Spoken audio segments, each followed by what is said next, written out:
कदीम जमाने की बात है। एक छोटे से गांव में एक बूढ़ा रहता था जिसे सब तंदूर वाला बाबा कहते थे। बाबा रोटियां बनाने का माहिर था और दूर दूर तक उसकी तंदूर से निकलने वाली मजेदार रोटियां मशहूर थी। गांव के बच्चे अक्सर बाबा की तंदूर के पास जमा हो जाते और उससे बातें करते और उसकी रोटियां खाने की फरमाइश करते।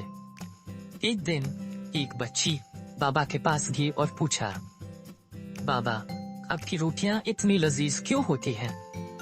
बाबा मुस्कुराया और बोला, बेटा, रोटी सिर्फ आटे और पानी से नहीं बनती, इसमें मोहब्बत और तवज्जो भी शामिल होती है। माँ ये सुनकर सोच में पड़ गई। उसने अगले दिन अपनी अम्मी से कहा कि वो भी तंदूर वाले बाबा जैसी लजीज रोटियां बनाएंगी।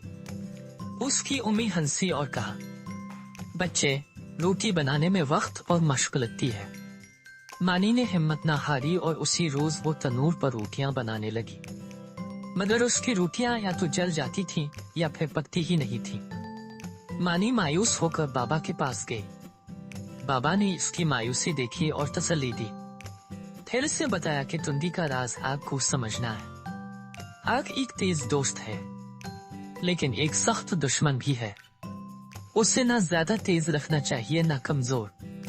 बाबा ने मानी को बताया कि वो कैसे आग को देखकर उसका मिजाज समझता है और उसे रोटियों के मुताबिक कम और ज्यादा करता है। उसने मानी को यह भी सिखाया कि रोटी बनाते वक्त उसमें प्याज डालना चाहिए ताकि वो मजेदार बने। कुछ दिनों की मशक और बाबा की रहनुमाई में मानी ने रोटियां बनाना सीख लिया। वो अब भी बाबा जैसी लजीज रोटियां तो नहीं बना पाती थी, लेकिन वो सीख रही थी और उसकी रोटियां पहले से बहुत बेहतर हो गई थी। इस कहानी से ये सीखने को मिलता है कि किसी भी काम में महारत हासिल करने के लिए मेहनत, लगन और सीखने का जज्बा जरूरी है।